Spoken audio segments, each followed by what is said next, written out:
এবার প্রশ্ন হলো, আমরা জানি বিবাহ বহির্ভূত সম্পর্ক হারাম, কিন্তু তবুও একটু ছোট বয়সেই একটা লং ডিস্টেন্স সম্পর্কে জড়িয়ে যাই। সম্পর্কের 5 বছর হয়ে যাচ্ছে, আমি এখনো সামনাসামনি কিংবা ভিডিও কলে তাকে দেখিনি। এখন আমি তাকে বিয়ের জন্য চাপ দিলে সে বলে আমার সেটেল হওয়ার পর বিয়ে করব। কিন্তু আমি চাই এখন আমাদের সম্পর্কের বিয়ের মাধ্যমে হালাল করতে, কিন্তু এখন সে বিয়ে করতে চাচ্ছে না। এই অবস্থা আমার করণীয় কি? ব্যাপার কি? এত খুশি হওয়ার কারণ কি? আমার আগে মুখতার ভাই আলোচনা করতেছিলেন, সবাই দেখলাম খুব খুশি। পরে আমি একটু মনোযোগ দিলাম যে কি ব্যাপার, এত খুশি কারণ কি? দেখলাম যে বিয়ের আলোচনা চলতেছে। অবিবাহিত অবস্থায় বিয়ের আলোচনাটাই সবচেয়ে বেশি খুশির কারণ। মাশাআল্লাহ, ভালো। যে ভাই প্রশ্ন করেছেন তাকে বলতে চাই, ইসলাম বিবাহ বহির্ভূত সম্পর্ককে হারাম করেছে। ইসলাম কেন বিবাহ বহির্ভূত সম্পর্কে হারাম করেছে সেটা আল্লাহ তাআলা ভালো জানেন। তবে আমরা এটুকু কথা বলতে পারি যে এর চাইতে আধুনিক হওয়ার কোনো সুযোগ আপনার নাই। আপনি বলবেন যে একজন প্রাপ্তবয়স্ক নারী পুরুষ তারা উভয়ে যদি সম্মত হয় তাহলে তাদের শারীরিক সম্পর্ক করতে দোষ নাই, কারণ এখানে কারোর অধিকার নষ্ট হচ্ছে না। এরকম কথা আমরা অনেককে বলতে শুনি। আমি তাদের উদ্দেশ্যে বিনীতভাবে বলতে চাই, আপনি বিবাহের আগে কারোর সাথে কোনো রিলেশন করলেন, কোনো সম্পর্ক করলেন বিবাহ ছাড়া, আপনার জীবনে পরবর্তীতে যদি অন্য কারোর সাথে বিয়ে শাদী হয়, এই যে যার সাথে আপনি শারীরিক সম্পর্ক করলেন বা মানসিক সম্পর্ক করলেন বা কোনো ধরনের সম্পর্ক আপনি তার সাথে স্থাপন করলেন, এই যে আপনার আদান প্রদান, এই যে আপনি ভালোবাসা তার সাথে বিনিময় করলেন, পরবর্তীতে আপনার জীবনে যিনি ফিরে আসবেন, এটা কি তার প্রতি এক ধরনের অবিচার না? আমি কি বোঝাতে পেরেছি?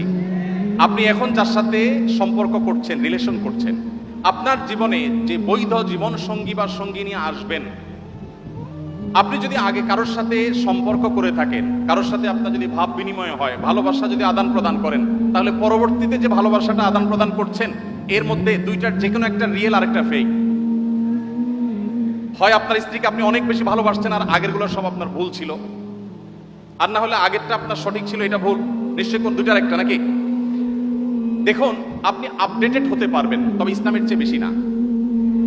আপনি আপডেটেড হতে পারবেন, তবে ইসলামের চেয়ে বেশি হওয়ার সুযোগ নাই। আপনি বিবাহ বহির্ভূত সম্পর্ককে বৈধ করার জন্য বলেন যে সম্মতি আছে কিনা। সম্মতি থাকলে দুইটাকে আপনি বৈধ মনে করছেন। আর আপনার চরিত্রকে, আপনার যে জীবন সঙ্গী আসবে, জীবন সঙ্গিনী আসবে, তার জন্য সংরক্ষণ করে রাখার কথা ইসলাম বলে। আপনি নিজেকে সেভ করে রাখবেন, নিয়ন্ত্রণ করবেন, কন্ট্রোল করবেন, ওই সেই বৈধ ভালোবাসা যার সাথে হবে তাকে সব উজাড় করে দেওয়ার জন্য। এই জন্য যারা ইসলাম প্র্যাকটিস করে, যারা হালাল হারাম মেনটেন করে চলে, যাদের যৌবনে, যাদের জীবনে কোনো কালিমা নেই, এই মানুষগুলোর চাইতে পিওর কোনো মানুষ সমাজে হওয়ার কোনো সুযোগ নেই। আর যে সমস্ত যুবক এখন ঠিক এত আসতে কেন, যে সমস্ত যুবকেরা তাদের যৌবনকে কালিমায় মিশ্রিত করে ফেলেছেন, আমি তাদেরকে, আপনাদের প্রতি শ্রদ্ধা আমার আছে, সেই সাথেও বলি, তাদেরকে আমি বলি যে ডায়রিয়া রোগে আক্রান্ত রোগীর মতো তারা। যেখানে কোনো কিছু দেখেছেন সেখানে তিনি কাত হয়ে পড়েছেন, সেখানে দুর্বল হয়ে পড়েছেন, সেখানে বসে পড়েছেন, সেখানে কন্ট্রোল হারিয়ে পড়েছেন, সেখানে ডাইরেক্ট হয়ে গেছে। আর একজন মুত্তাকি পরহেজগার যুবক, তিনি অপেক্ষা করেন, তার সামনে হারাম সম্পর্ক করার হাতছানি আসে, তিনি বলেন যে আল্লাহ দেখছেন আমার এই বৈধ ভালোবাসাকে আমি জমিয়ে রাখছি। এই ভালোবাসা হলো সফট ড্রিঙ্কসের ঝাঁজের মতো, খুলে ফেলছেন তো শেষ। এরপরে খুলে ফেলছেন, এরপরে যতই আপনি ঢাকনা লাগান, যতই আপনি মুখ লাগান, আগের ঝাঁজ আর ফিরে পাবেন না। যারা অবৈধ সম্পর্ক করেন, বৈধ সম্পর্ক যদি হয়, বিবাহ সাথে যদি করেনও, আপনার ওই ভালোবাসা ভাব, এটা বিনিময় যে করে ফেলেছেন, করতে করতে এটা ইউজড হয়ে যাওয়ার কারণে পরবর্তীতে আর ভালোবাসার যে স্পিড ছিল আপনার শুরুতে, সেই স্পিডটা আপনার ওই ফাইনাল ভালোবাসা আপনি পাবেন না। এই জন্য তুলনামূলকভাবে যারা তাদের যৌবনকে, চরিত্রকে হেফাজত করে রাখতে পেরেছে, দাম্পত্য জীবনে তিনি ছেলে হন, তিনি মেয়ে হন, তিনি নারী হন, তিনি পুরুষ হন, তার সব ভালোবাসা তো রিজার্ভ থাকে, একটু ইউজড হয় নাই, সবটুকু একেবারে ইনটেক, সবটুকু একেবারে ওই যে ঝাঁজ যেরকম আটকানো আছে বোতলের মধ্যে আটকানো, বিবাহের পর তার সকল ভালোবাসা উজাড় করে জীবন সঙ্গীকে দিতে পারেন। এই জন্য যারা আপনাদেরকে প্রেমের ট্রেনিং দেয়, অর্থাৎ বিবাহ বহির্ভূত ভালোবাসার প্রশিক্ষণ দেয়, আপনি অ্যানালাইসিস করে দেখবেন সমাজে দাম্পত্য জীবনে সবচেয়ে দুঃখী হয় তারা সবচেয়ে বেশি।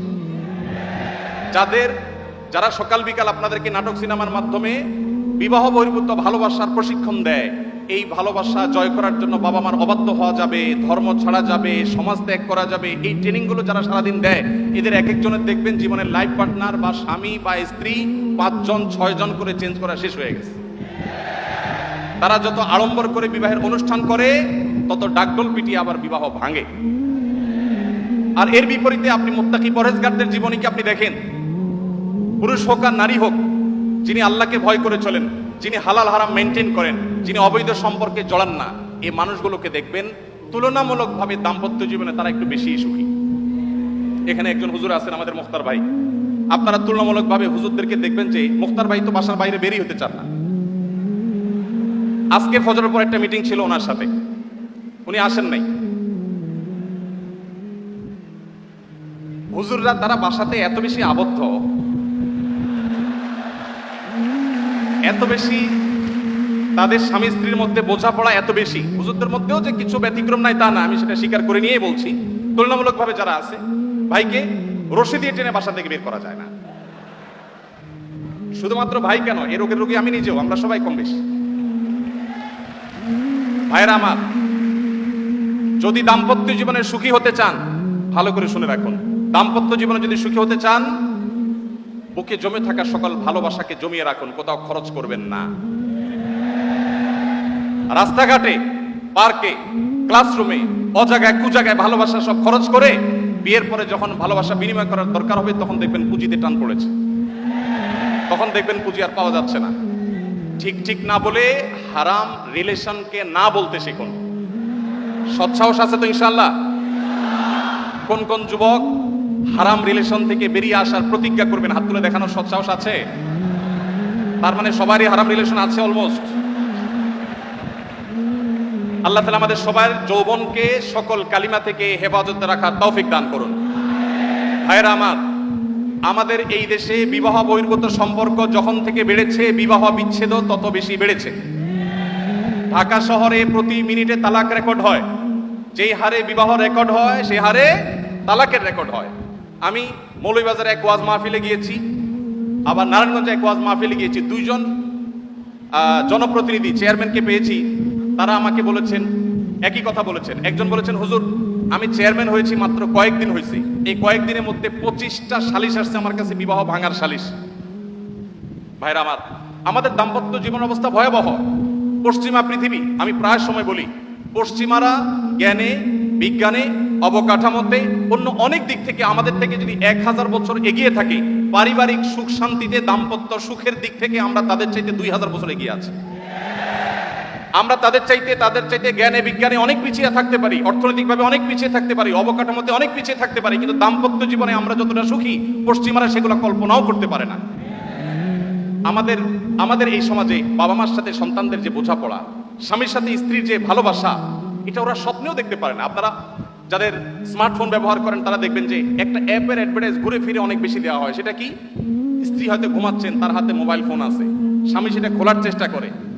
এটা সাধারণত বিভিন্ন অ্যাপগুলো অ্যাডভার্টাইজ দেয় যে কিভাবে আপনার মোবাইলকে আপনি সিকিউর করবেন, যে আপনি ঘুমায় থাকবেন, আপনার স্বামী এসে গোপনে আপনার চ্যাটিং কার সাথে করছেন উদ্ধার করার চেষ্টা করবে, কিন্তু সে পারবে না, চান্দু পারবে না। আপনারা এরকম অ্যাডভার্টাইজ দেখছেন? এর মানে অবিশ্বাস কোন পর্যায়ে চলে গেলে নিজের মোবাইলে কার সাথে চ্যাটিং হয়েছে, কথাবার্তা হয়েছে, এগুলোকে সিকিউর করার জন্য তাদেরকে অ্যাপের পরে অ্যাপ ডেভেলপ করতে হয়। তারা সামলাতে পারছে না, তাদের সমাজের পারিবারিক ব্যবস্থা ভেঙে পড়েছে, শেষ হয়ে গেছে। আমাদের সমাজে এখনো এত অধপতনের পরও আমরা যে জায়গাটা দাঁড়িয়ে আছি, এখনো আমাদের স্ত্রীরা স্বামীদেরকে, স্বামীরা স্ত্রীদেরকে মন উজাড় করে ভালোবাসে। কিছু হাতে গোনা কুলাঙ্গার বাদ দিলে বেশিরভাগ পরিবারেই স্বামী স্ত্রীর মধ্যে যে বোঝাপড়া আছে, এগুলো পশ্চিমারা কখনো কল্পনা তো দূরের কথা, স্বপ্নেও তারা দেখে না।